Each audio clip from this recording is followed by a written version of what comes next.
Pourquoi fait-on un ménage de printemps au Québec? Salut, c'est Clem, tous les jours je t'apprends une chose sur le Québec, donc abonne-toi pour ne pas manquer ta dose quotidienne. Laver les vitres, vider le garage, récurer, c'est presque un événement familial. Mais est-ce vraiment une tradition du Québec? Bon, je vais spoiler tout de suite, mais non, le ménage de printemps, c'est pas une tradition qui vient du Québec. Cette pratique existe en fait depuis des siècles dans plusieurs cultures à travers le monde.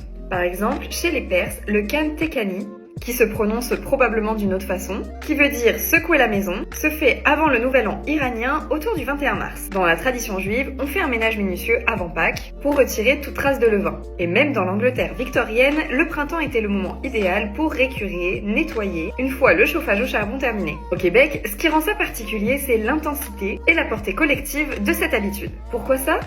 Parce qu'après plusieurs mois d'hiver rigoureux, les fenêtres fermées, le chauffage au maximum, la neige partout, et le retour tant attendu de l'air doux et du soleil, ça devient le moment idéal pour aérer, laver et tout ranger.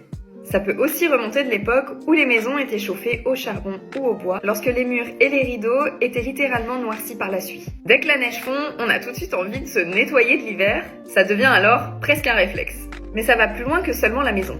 On en profite pour laver l'auto, ranger le cabanon et même faire des vents de trottoir.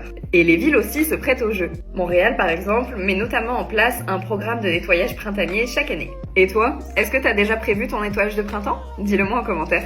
Bref, le ménage de printemps, ce n'est pas né au Québec, mais avec les hivers longs et intenses, le Québec l'a adopté à sa manière. C'est devenu presque un réflexe culturel, quand ça fond, on frotte.